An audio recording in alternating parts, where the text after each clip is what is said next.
사무엘하 7장 1절에서 17절 말씀입니다.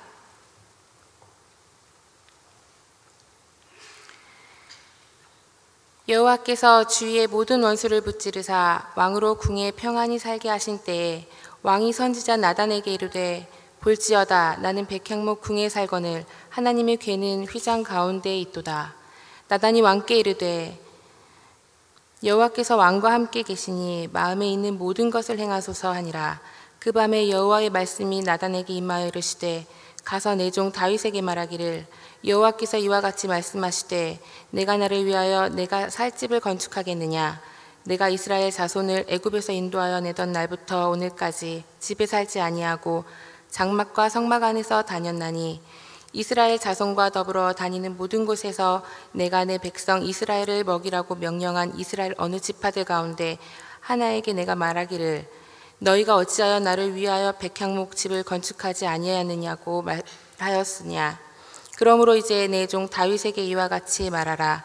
만군의 여호와께서 이와 같이 말씀하시기를 내가 너를 목장 곧 양을 따르는 데에 데려다가 내 백성 이스라엘의 주권자로 삼고 내가 가는 모든 곳에서 내가 너와 함께 있어 내 모든 원수를 내 앞에서 멸하였은즉 땅에서 위대한 자들의 이름같이 내 이름을 위대하게 만들어 주리라.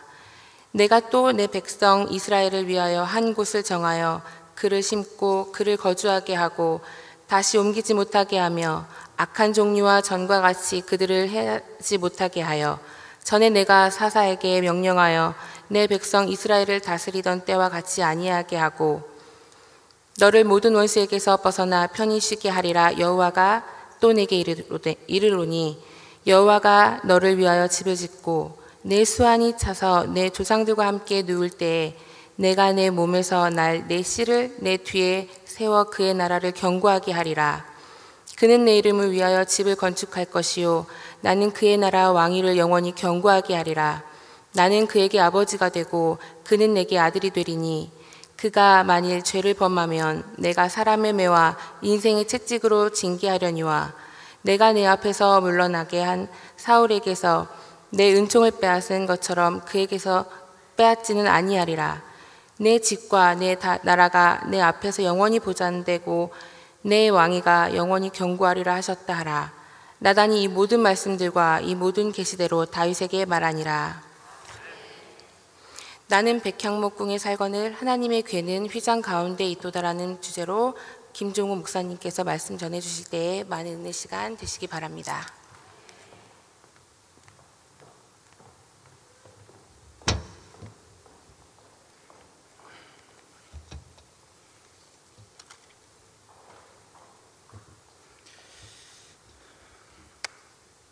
할렐루야. 오늘 드보라 사여선교회죠. 예, 드보라 사여선교회 모든 선교회 회원분들 다 하나님의 은혜 가운데 승리하시는 신앙생활이 되시길 바라고, 오늘 다윗이 주인공 중에 한 명이 주인공으로 나오는 본문인데요. 다윗이 막내였습니다. 막내였는데 왕으로 세움을 받았던 그런 것처럼 우리 드보라 사여선교회도 효성중앙교회 귀한 주축이 되는 선교회로 성장하시기 바랍니다. 예, 아니시라고 아멘 안 하시는구나. 예. 다윗은 사울의 뒤를 이어서 왕이 되었습니다. 블레셋과의 전투에서 사울이 죽게 되고 그 후에 이스라엘의 왕이 되었어요.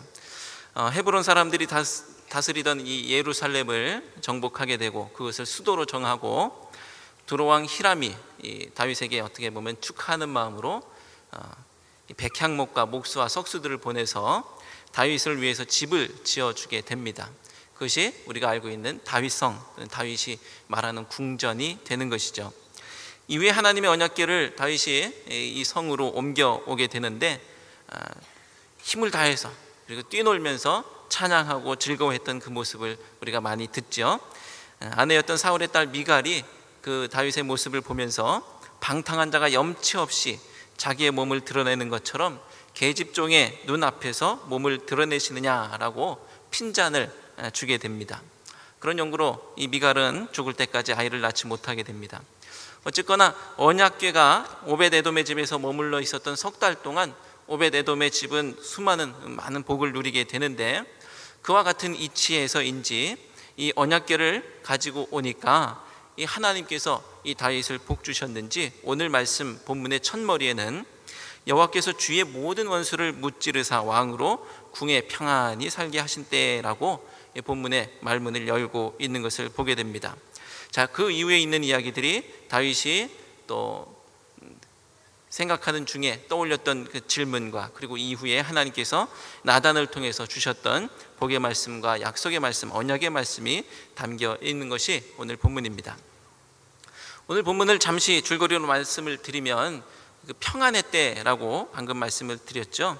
다윗은 자기가 백향목으로 만든 그 궁전에서 살고 있는 것을 떠올리고, 그리고 한편으로 하나님의 궤는 휘장 가운데 있다는 것을 떠올린 다음에 선지자 나단에게 이렇게 이야기하죠. 한마디로 말하면 이런 얘기입니다. 성전 건축해야 되는 거 아닌가라고 나단에게 물어보는 거죠. 내 마음속에 성전 건축해야 되는 부담이 있네, 이렇게 물어봅니다. 나단은 이렇게 말하죠. 여호와께서 왕과 함께 계시니 마음에 있는 모든 것을 행하소서, 이렇게 대답을 합니다. 한마디로 그거 좋은 생각인데요, 건축 괜찮은데요, 이렇게 이야기하는 겁니다. 근데 그 밤에 하나님의 말씀이 나단에게 임하여서 다윗에게 전하라고 주시는 말씀이, 내가 언제 집 지어달라고 그러냐고 하면서 그 마음은 참 잘 받겠는데 하면서 이후에 언약들을 주고 계시는 말씀. 그래서 다윗의 씨로부터, 날 씨로부터 집을 짓게 하시겠다는 말씀도 또한 오늘 주고 계십니다.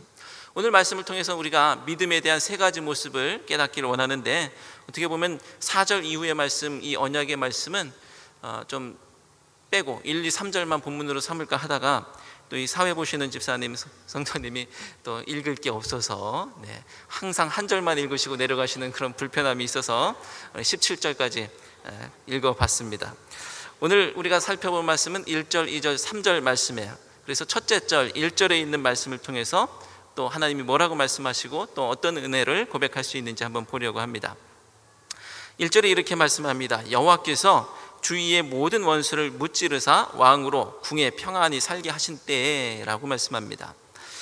하나님께서 주위의 모든 원수를 무찌르시니까 왕이 궁전에서 평안히 살게 되었다라는 거야. 세번역 성경에는 이렇게 번역하는데요, 주님께서 사방에 있는 모든 원수에게서 다윗 왕을 안전하게 지켜주셨으므로 왕은 이제 자기의 왕궁에서 살게 되었다라는 겁니다. 평안이라는 단어가 없어요. 그런데 우리 개역 개정판에서는 평안이라는 의미가 담겨 있습니다. 이게 뭐냐면, 다윗은 이 싸움판에서, 전쟁터에서만 계속 살던 사람이에요. 그러니까 왕궁에 있을 때가 평안한 때, 야전에서 생활하던 다윗이 이제 드디어 왕궁에서 살게 되었구나라는 이야기입니다.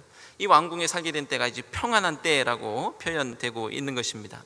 성경은 이 평안의 원인이 어디에 있는가라고 말할 때에 하나님에게 있다라는 것을 오늘 말씀하고 있습니다.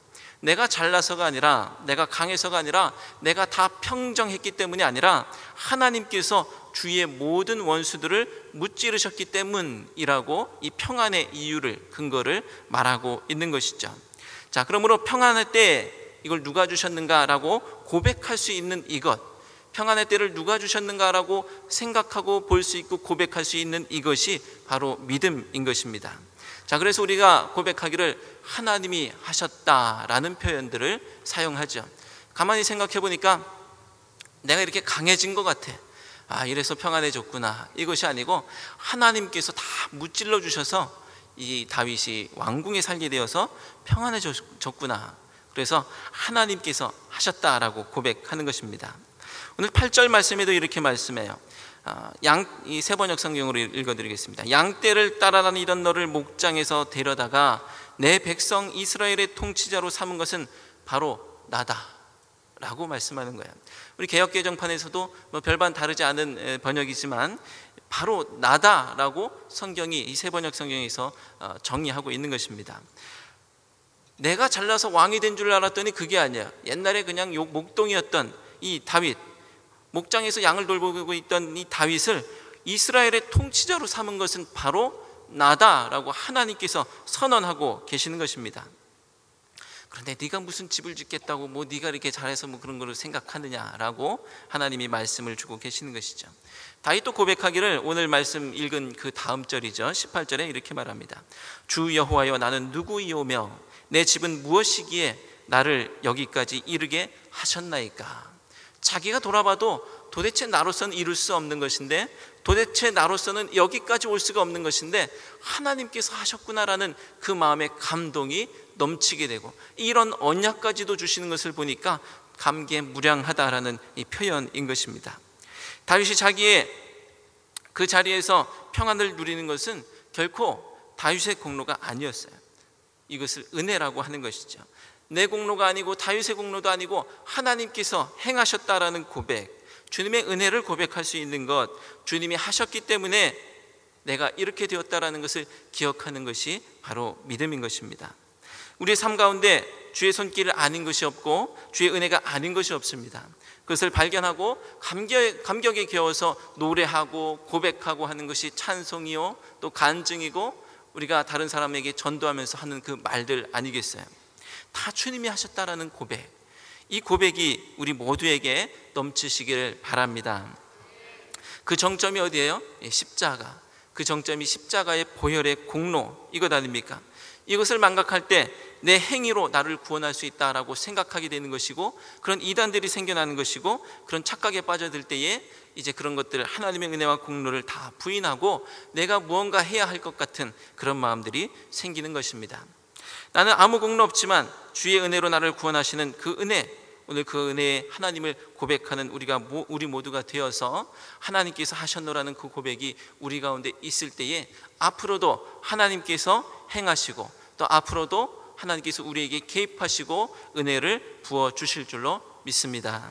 자, 오늘은 1절로 말씀을 마치고 다음 주에 그 다음에 2절부터 또 한번 이어갈 수 있도록 하겠습니다. 자, 기도하겠습니다. 할렐루야. 아버지 하나님, 은혜를 감사합니다. 내가 잘나서, 내가 대단해서 내가 이런 것들 누리고 있노라 라는 생각이 내 마음속에 있을 때 하나님, 그것이 아니라고 말씀하시는 주님의 음성을 듣게 하여 주시옵소서. 다 하나님이 하셨는데도 불구하고 내가 했기에 또 내가 무언가 할 수 있을 것이라는 그 생각, 우리가 뒤로 하게 하여 주시어서 하나님의 뜻대로만 서고 하나님의 은혜대로만 이끌려 인도함 받아 살아갈 수 있는 우리 되게 하여 주시옵소서. 그 믿음의 고백을 할 수 있는 우리가 되게 하시고, 그렇게 우리를 인도하시는 주님께 내 몸을 맡길 때에 누리게 될 귀한 것들 우리에게 허락하여 주옵소서. 예수 그리스도의 이름으로 기도드리옵나이다. 아멘.